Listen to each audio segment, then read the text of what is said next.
Hi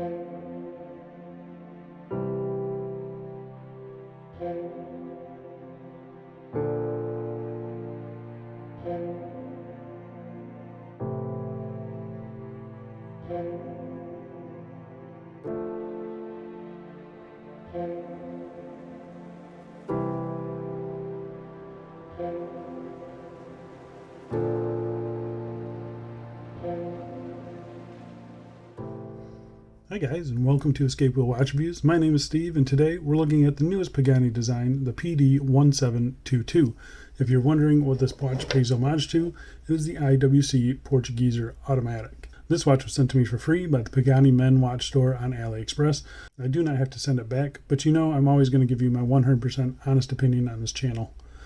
The retail price for this watch, it's about $110 I've seen. But I've definitely seen this hover right around the $85. I'm looking at the page now and it is $81. So just keep that in mind. The watch comes in 4 different configurations. It comes in this white with the blue strap. It comes in white with a black strap. It comes in a black dial with black strap and silver hands. And then it comes with a blue dial with silver hands and a blue strap. I think they all look pretty darn good, but this one for sure is the best looking of the bunch in my opinion. The watch is made of 316L stainless steel. It has a sapphire crystal, a screw-down crown, screw-down case back, 200 meters of claimed water resistance, a leather strap, and it's powered by the Homage automatic movement, which we will talk about a little bit more later. So I gotta say, this is one of the nicer looking Paganis. It's very pretty. It just looks really good. But does it deserve a spot in your watch box? And that's what we're here to find out, right? So yeah, but before we get into the full review, let's do a quick wrist check. I'm wearing the San Martin SN021. This is the version 2, so this one's got 20 millimeters. They've changed this since down to 19 millimeter, and a slightly different bezel and slightly different crystal. But go check out my review right up here. Alright, first things first are the dimensions. So this is listed as a 41 millimeter case. Got 41.2 millimeters on diameter, 13.3 millimeters thickness, 20 millimeter lug width, and overall lug to lug of 49.2. So it's a little bit bigger than I'm used to wearing, and it definitely kind of wears that way as well. You do have pretty decent, little bit of curvature down on the lugs here. The mid case is pretty thick. So that's one thing I noticed. It does appear pretty thick. 13.2, 13.3. It's not a super thick dimension, but it does, I think, it wears like it's 13 millimeters thick. Some watches hide it better than others. This one doesn't really hide it, but I still think it looks pretty good on wrist. So I'm going to go outside right now and throw it on mine. And here it is on my 7.5 inch wrist, and you can still see, I can still pull off 50 plus millimeter lug to lug, so it's not too big for me. Definitely bigger than what I prefer to wear, but still wearable. And the thickness there, as you can tell, it's not too bad. It is a little bit slab-sided, but really not that bad. But yeah, you get lots of light play off the bezel, off the tops of the lugs. I think it looks very pretty. Crystal, pretty nice as well. You see you got some distortion there. We'll talk about that. And yeah, and popping out into some direct sunlight here. You got really nice blued hands, blued indices and numerals on the dial. It looks really cool. It's very pretty. Yeah, the crystal, it does become a little bit of an issue, but really not that bad, especially on this white dial. There's enough contrast there that it doesn't really make too much of a difference in my opinion.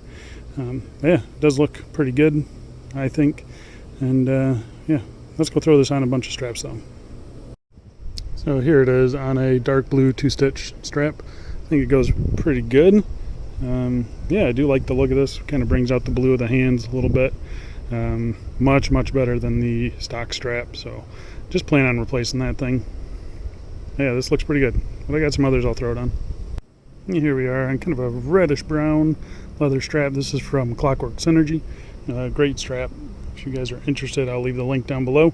Also, we'll be leaving the link for the previous strap down below, the blue one. Yeah, this one looks pretty good. Not my favorite, but it doesn't look bad. What do you guys think? And for all you Milanese lovers out there, here it is on a Milanese. And it looks pretty good. Yeah, very shiny, very sparkly.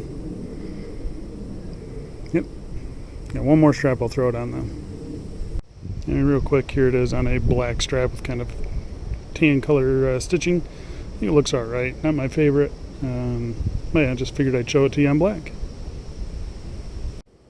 And lastly, here we are on a dark blue NATO strap. There's 2 layers under the watch, so it does set up a little bit tall, even taller now. And yeah, but it still looks pretty good. Very wearable still, in my opinion. Yeah, I think it looks pretty good. I just like how it brings out the colors of those hands. Let's go back inside and get back to the review. Alright, so let's talk about the case finishing. So case finishing on this, done pretty nicely actually. So on the sides here you have a horizontal brushing. It's done pretty good. It's not perfect. It definitely gets a little more coarse here in the middle of the outermost part of the case, as opposed to the lug part of it here. So yeah, just keep that in mind. It is, I mean, it's really nitpicking. And it doesn't, you don't really notice it when it's on wrist. Same with the other side here. Pretty decent horizontal brushing there. You do have a signed Pagani crown. You've got polishing on the tops of the lugs here and polishing to this kind of concave bezel, which is a little detail that I didn't notice, but it does. It looks really, really good. The case back on this, mixture of brush and polish. You got your simple notches here for a tool to get in there if you want to mess with the Homage movement. Really nicely decorated movement, I think, especially for this price. You got the pretty cool Pagani Design rotor there with the blued screws and all that stuff. So we'll kind of talk about the movement here a little bit later, but here's a nice beauty shot for you. It does looks really good actually. Yeah, pretty happy with the movement in this thing. Now this watch says 200 meters of water resistance. It's been my understanding that when you do a display case back like this, it kind of eliminates 200 meters. So I don't know. Obviously, you're not going to go swimming with this. At least probably not try and go swimming with this.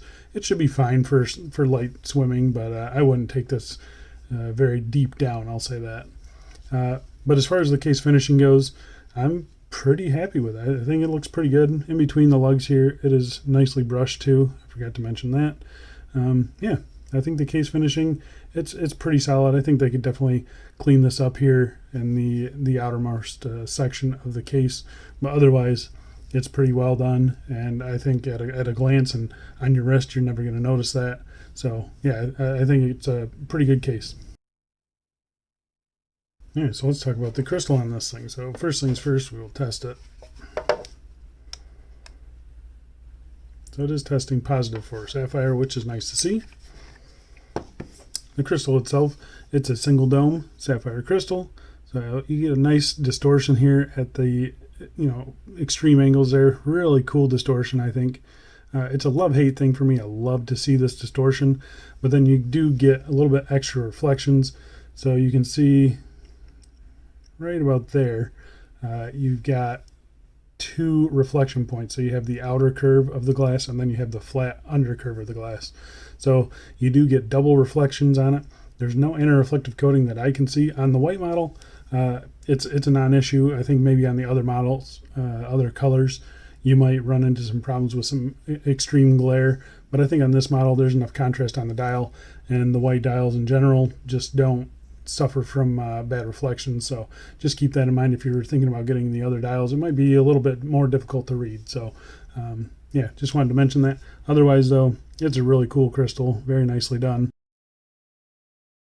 All right, so let's talk about the dial on this thing. So the dial on this model, it's a very whitish silver, definitely leans towards white, but it does have a silver little tint to it.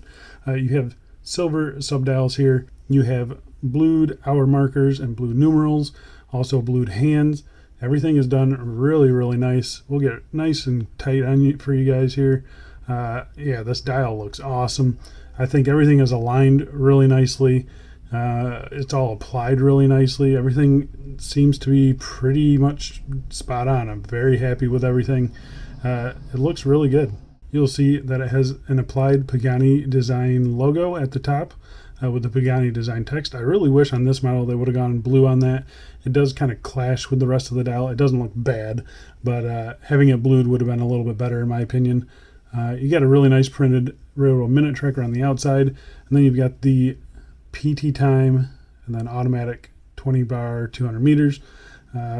PT time, I think they need to drop that. It doesn't mean anything, at least not that I've seen. Yeah, they just get rid of that. It's just extra text that's not needed, and I think it would look fine without it. The subdials on these, again, they're silver subdials, as you can see here, slightly recessed. They've got concentric circles there, and then the running seconds here is at the 9 o'clock. You can see that sweeping along nicely. I think the hands that they use on these subdials are actually pretty cool. Nicely done, nicely sized. Same thing over here. This is the power reserve. You can see it's split up into, I guess, full and empty. So I'm not sure why they didn't actually put the power reserve hours here. That would have been a lot more helpful in my opinion. But it does look pretty good. The power reserve on this movement, it's rated at 42 hours. I actually tested it to 50 hours, so pretty impressive with the power reserve. I think the hands on it are done really nicely. Obviously, I'm not sure they're really blued, but they did a good job on them. They don't look bad at all. Nicely sized. I mean, reaching right out to the minute track. They just nailed the hands on this thing. Date at 6 o'clock. Really nice big date wheel at 6 o'clock. I think it looks great. You can see here on this one, it is a little bit off, but you can see the other numbers, they look pretty good. So pretty happy with the date window on this thing as well. Pretty happy with the dial in general. I mean, it looks stunning. Looks really, really good. I think they did an excellent job on the dial. All right, so let's talk about the movement in this thing. So the movement is operated by this 3 o'clock screw down crown. It's a little sharp actually on this outer edge here. That's probably my only complaint. They need to round that off just a little bit more. Otherwise, I think it's a pretty good size. It's easy enough to grip. Screw in, screw out action has been fine for me. This first position hand winds it, and you can see the power reserve indicator will start going up here. So that's nice to see. Second position is your date change. And then the third position actually hacks the second hand, and this is where you do your time setting. It's all very simple to use. Yeah, I've got no real problems with it. I don't really see the minute hands jumping around or anything. The one thing I have noticed is that every once in a while, this crown has some trouble going back in. There you go, it finally went back in. Other than that though, no real issues with this. Screw in action, again, has been fine. The movement in this, I'll see if I can show you here. It is right here. It's printed Cal 2C22, 26 joules. I was never able to find the 2C22. I'm wondering if that's a designation specifically for this Pagani branded one. I reached out to the Pagani store and they told me it's the 2C10. So yeah, it's I looked it up. It looks like it's the right movement. Claimed 42 hours of power reserve. Observed power reserve is closer to 50 hours, even a little bit over 50 hours. So really happy with that, and I do think the movement looks great. Looks really, really good. I do like that Pagani rotor, and I like all the blued screws. I mean, obviously the finishing isn't anything great, but you show this to a non-watch nerd, and they're gonna go crazy over it, I think. So yeah, really happy with the movement in this thing, and it's actually been really accurate for me. I believe last time I checked it was running plus 6 seconds a day, so I'm pretty happy with it. I don't have much to complain about. And this is my second Hangzhou movement. I have the GMT movement that's been excellent for me as well. So yeah, I see no reason to hesitate or pause on the movement used in this thing. I think it should be fine. All right, so let's talk about the strap on this thing. So the strap, I don't understand why they can't source a nice strap for these things. I would pay an extra $10 for a nice strap. You guys know by now I'm not a fan of alligator straps, croc straps, whatever you want to call them. This one's not good. The stitching I think is fine. It is just super stiff, super stiff. It is branded with the Pagani Design over here. The buckle I think is actually pretty decent. I've seen this buckle a few times on Chinese watches. This one is branded Pagani Design, which is nice to see. So you can take this buckle off and use it. One thing I'm happy they did do is add quick release pins. So this does have a quick release strap, so you can get rid of it really quick and easy. There's another Pagani shield over here. Yeah, I just don't like the strap at all. And I've even noticed, like right here, you can see some brown stitching coming through, and that's on both sides, on both straps. So I'm just not too happy with it. It is 20 millimeters, like I mentioned. It does taper down to 18 at the buckle. Just plan on replacing the strap. You saw during the strap shows that you can find some pretty good straps for this thing for not a lot of money. So yeah, just budget for, an extra $10 for a decent strap for this thing, and you'll be happy. So there you go, guys. That is the new Pagani Design PD1722. I think it's a really cool watch. I love that they're doing something a little bit different. I know Parnas had one a while back for the IWC Portugeser Homage, but they were vertically aligned subdials. This one I definitely think looks a lot better, and I can guarantee you the quality is a lot better. And it's smaller in size, so it's going to fit more wrists. But that's pretty much it. That's the only other competition I've ever seen for this thing. But yeah, this one does look really, really good. I want to say thank you again to the Pagani Men's Watch Store. Yeah, I really appreciate it. And go check them out. I will be leaving their link down in the description. That is an affiliate link. Again, you guys know the score by now. It doesn't cost you extra. I just get a little bit of a kickback, and I can get some more watches on the channel for you guys. So yeah, really, really do appreciate you guys using my links. If you guys want to see some more pictures of this, come on over to my Instagram account. Come on over to Reddit account. Both of those links are down below. I'm sharing this watch. I'm sharing other watches. I'm sharing watches that are coming up on the channel. And yeah, it's a good place to check out what's actually coming up on the channel. And yeah, if you guys have any questions or comments on this thing, let me know what you think about it. I'd love to hear what your thoughts are on it. You gonna pick one up? What color are you gonna get? All that fun stuff. I love chatting with you guys. I think that's about it, though. Thanks a lot for watching, and I'll see you in the next one. See ya.